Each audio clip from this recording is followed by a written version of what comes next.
Gus Dur yang mulai terbukti belakangan ini adalah tentang Prabowo Subianto. Dalam sebuah wawancara yang diadakan di salah satu stasiun televisi, Gus Dur pernah menyebut bahwa Prabowo akan menjadi presiden di usia tuanya. Selain itu, Gus Dur juga mengatakan bahwa Prabowo adalah sosok yang paling ikhlas berjuang untuk rakyat Indonesia, meskipun perjuangan tersebut tidak selalu dihargai atau dipahami oleh semua orang. Bagi sebagian orang, ramalan ini cukup mengejutkan, mengingat Prabowo pada masa itu adalah seorang mantan jenderal yang penuh kontroversi dan seringkali dianggap terlalu keras dalam pandangannya. Namun, Gus Dur melihat sesuatu yang berbeda dalam diri Prabowo. Beliau melihat ketulusan dan niat baik yang mungkin tersembunyi di balik sikap tegas dan militernya. Dan di tahun 2024, Prabowo akhirnya terpilih sebagai Presiden Indonesia. Bagi banyak pendukung Gus Dur, ini adalah bukti lain bahwa ramalan beliau selalu akurat dan memiliki makna yang dalam. Namun Gus Dur juga meramalkan bahwa setelah menjadi presiden, Prabowo akan menghadapi banyak musuh. Tidak hanya dari luar, tetapi juga dari kalangan orang-orang terdekatnya sendiri. Menurut Gus Dur, akan ada 7 karakter atau golongan yang akan selalu memusuhi Prabowo sepanjang masa kepemimpinannya. Ini adalah bagian yang menarik karena Gus Dur memberikan gambaran yang sangat jelas tentang siapa saja musuh-musuh ini dan bagaimana mereka akan beroperasi. Mari kita bahas satu persatu musuh yang diramalkan akan menghadang Prabowo di awal pemerintahannya. Menurut Gus Dur, musuh-musuh ini bukanlah tokoh-tokoh sembarangan.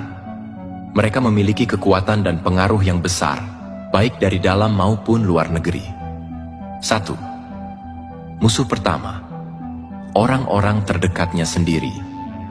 Musuh pertama yang akan dihadapi Prabowo adalah orang-orang terdekat dari kalangan keluarganya sendiri.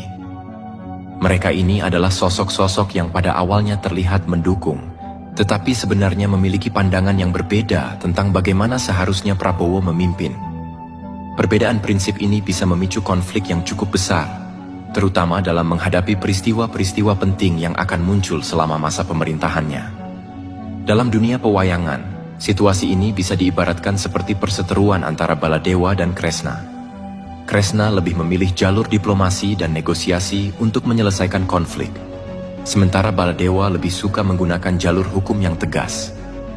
Perbedaan pendekatan ini bisa menjadi sumber ketegangan di dalam lingkaran keluarga Prabowo, dan jika tidak diatasi dengan bijak, bisa menjadi masalah besar yang mengancam stabilitas kepemimpinan.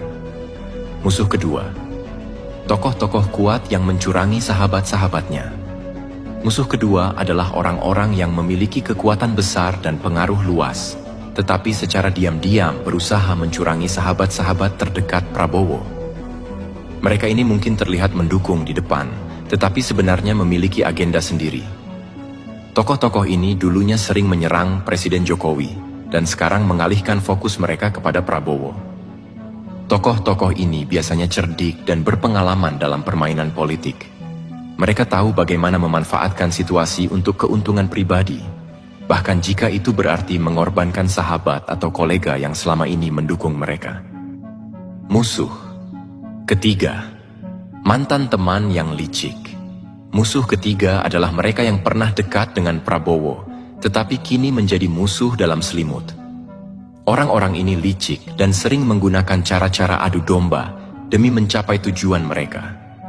Mereka tidak peduli dengan prinsip keadilan atau hukum, selama kepentingan pribadi mereka tercapai.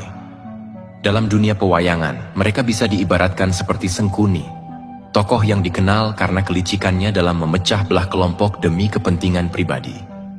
Musuh keempat, penyebar kebohongan dan fitnah. Musuh keempat adalah golongan yang menyebarkan hoaks dan fitnah. Mereka tidak menyerang Prabowo secara langsung, tetapi menggunakan kebohongan untuk menciptakan kekacauan yang bisa merusak stabilitas pemerintahan. Golongan ini bisa sangat berbahaya karena mereka bekerja di balik layar, menggunakan media dan opini publik untuk memperkeruh situasi. Musuh kelima, pejabat korup. Musuh kelima adalah pejabat-pejabat atau bawahan yang korup. Mereka ini bukanlah musuh yang terbuka, melainkan musuh dalam selimut yang hanya mencari aman. Mereka sebenarnya tidak mendukung kepemimpinan Prabowo dengan tulus. tetapi justru mencari cara untuk memanfaatkan posisi mereka demi keuntungan pribadi. Dalam pemerintahan, sosok-sosok ini seringkali berada di posisi strategis dan sangat berpengaruh, sehingga perilaku mereka yang tidak jujur dan korup bisa menjadi ancaman serius bagi kestabilan pemerintahan Prabowo.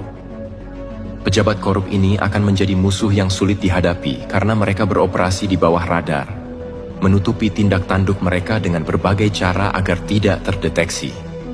Bahkan, ada kemungkinan bahwa mereka akan berusaha mendekati Prabowo dan berpura-pura mendukungnya, namun di balik layar mereka merugikan negara dan masyarakat. Prabowo harus sangat waspada terhadap tipe musuh seperti ini, karena mereka bisa mengganggu jalannya pemerintahan dengan cara yang sulit terlihat. Musuh keenam. Penghancur keluarga musuh keenam ini memiliki taktik yang lebih personal dan menyakitkan, yakni dengan menyerang hubungan Prabowo dengan keluarganya sendiri. Dalam ramalan Gus Dur, musuh ini akan berusaha menghancurkan hubungan Prabowo dengan anak-anaknya atau keluarganya yang lain. Mereka bisa saja menggunakan fitnah, jebakan, atau provokasi untuk memecah belah Prabowo dari orang-orang yang dia cintai. Jika Prabowo tidak hati-hati, musuh-musuh ini bisa merusak keharmonisan keluarga dan bahkan menjatuhkan harga dirinya sebagai seorang pemimpin. Dalam dunia pewayangan, musuh ini bisa disamakan dengan tokoh-tokoh yang berpura-pura hormat dan baik di depan, tetapi sebenarnya menyimpan niat buruk untuk menghancurkan dari dalam. Musuh-musuh seperti ini berbahaya karena mereka menyerang aspek kehidupan yang sangat personal, yang jika tidak segera ditangani, bisa melemahkan mental dan emosional